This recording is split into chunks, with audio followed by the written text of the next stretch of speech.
Hi friend, good morning. मैं विपिन मिश्रा आपके अपने यूट्यूब चैनल पर स्वागत करता हूँ।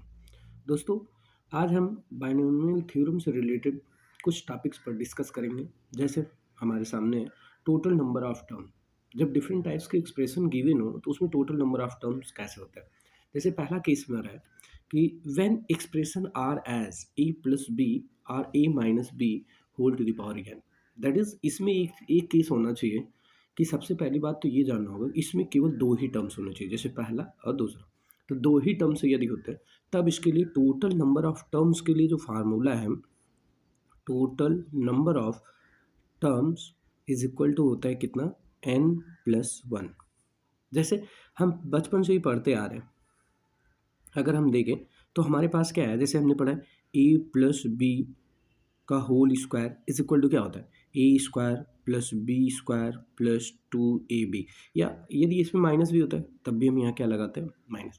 अगर हम काउंटिंग करें तो कितना होता है, 1 2 3। तो अब इतना बड़ा ये तो एक्सप्रेशन आसान था, तो हमको पता चल गया कि इसमें 3 टर्म्स होते हैं। लेकिन यदि हमें ट्रिक से अपने पता करना हो तो ट्रिक मेरे पास क्या है, ट्रिक तो मेरे पास है ना, टोटल नंबर ऑफ टर्म्स जो पावर होती है, पावर में 1 ऐड कर दो, मतलब n+1। दैट मीन्स इसका टोटल नंबर ऑफ जो टर्म्स होगा वो कितना होगा, 2+1 = 3। ये ट्रिक से पता चलेगा। ऐसे ही हमने ये भी पढ़ा है a+b का whole cube is equal to क्या होता है, a³ plus b³ plus 3a² plus 3b² ना। कुछ लोग इसको ऐसे पढ़े होंगे, 3ab ब्रैकेट में a+b, a³ प्लस b³। लेकिन यही चीज़ अगर हम इसको अंदर मल्टीप्लाई करते हैं तो हमारे पास यही आ जाता है। दैट मीन्स इसमें भी अगर हम काउंटिंग कर ले 1 2 3 4, तो टोटल 4 टर्म्स है। लेकिन अगर काउंटिंग करें तो ठीक है, चलो ये तो आसान था, 3 है तो इसकी भी हो सकता है। लेकिन इसको अगर हम ट्रिक से लगाएं तो ट्रिक से हमारे पास क्या हो जाएगा, एन की वैल्यू कितनी है 3, और 3 में कितना बोला था, 1 बढ़ा दो, दैट मीन्स कितना हो गया 4। ये तो ठीक है, 2 पावर 3 पावर ऐसे 4 पावर का भी कर लेंगे। यदि हमारे एक्सप्रेशन में 5 पावर का आ जाए, ऐसे आ जाए, सपोज दैट 1 + x⁶, तब हम क्या करें, तब हमको ट्रिक लगाना ही लगाना। क्योंकि यदि हम इसमें एक्सप्रेशन में फार्मूला यूज करेंगे तो हमारा टाइम चला जाएगा। इसलिए क्योंकि हमें क्वेश्चन लगाने के लिए बहुत कम समय मिलता है, इसलिए इसको जल्दी से सॉल्व करने के लिए हम क्या करते हैं, n इज इक्वल टू मेरे पास कितना गिवन है 6, तो टोटल नंबर ऑफ टर्म कितना हो जाएगा, total number of terms is equal to मेरे पास क्या हो जाएगा बेटा, 6 + 1 = 7। इसी प्रकार यदि मेरे पास गिवन है x - y² 100 गिवन है, तब बोले टोटल नंबर ऑफ टर्म्स कितने होंगे, तो टोटल नंबर ऑफ टर्म्स फिर से कितना हो जाएगा, 100 में 1 बढ़ा के कितना हो जाएगा, 101।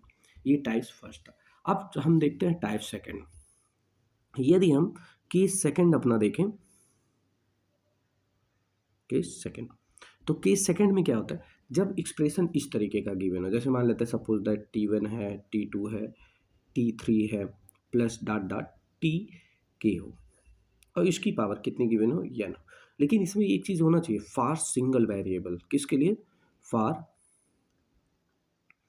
सिंगल वेरिएबल, मतलब कहने का इसमें चर एक ही होना चाहिए। चर एक ही होने का मतलब, जैसे अगर इस तरीके से गिवन है, जैसे सपोज दैट गिवन हो 1x + 2x⁴ and so on, ऐसे कुछ भी गिवन हो, इसकी मान लेते हैं x³ भी गिवन है, इसकी पावर कितनी है, मान लेते हैं 10 गिवन है। इस तरीके का यदि एक्सप्रेशन हो तो टोटल नंबर ऑफ टर्म, तो इसके लिए टोटल नंबर ऑफ जो टर्म्स होता है, नंबर ऑफ टर्म्स, तो टोटल नंबर ऑफ जो टर्म्स होता है इसके लिए फार्मूला है n(k-1 + में 1)। जैसे इसी एक्सप्रेशन का हमें निकालना है, तो इसके लिए n की वैल्यू कितनी होगी, n से अगर कंपेरिजन करें तो n = 10। इसका इससे कंपेरिजन करें तो 1 2 3 4, इसमें k दिया था, k मतलब k तक था, यहाँ पे कितना 1 2 3 4 4 तक, तो दैट मीन्स k = कितना हो गया 4। तो टोटल नंबर ऑफ टर्म कितना हो जाएगा 10, 4 - 1 और प्लस में 1। अब इसको सॉल्व कर ले, 10 × 3 + 1 इक्वल टू कितना, 10 3 = 30 और प्लस 1 इक्वल टू 31। अब इसी प्रकार यदि केस अगला क्वेश्चन, जैसे सपोज दैट केस तीसरा गिवन है, केस थर्ड क्या गिवन है, इसको देख लीजिए, कहता है कि जैसे अगर T1 हो, T2 हो, T3 हो plus and so on Tk हो, और यहाँ पर पावर n गिवन है, लेकिन सिंगल वेरिएबल नहीं है बल्कि मल्टी वेरिएबल है। कैसे है? मल्टी वेरिएबल है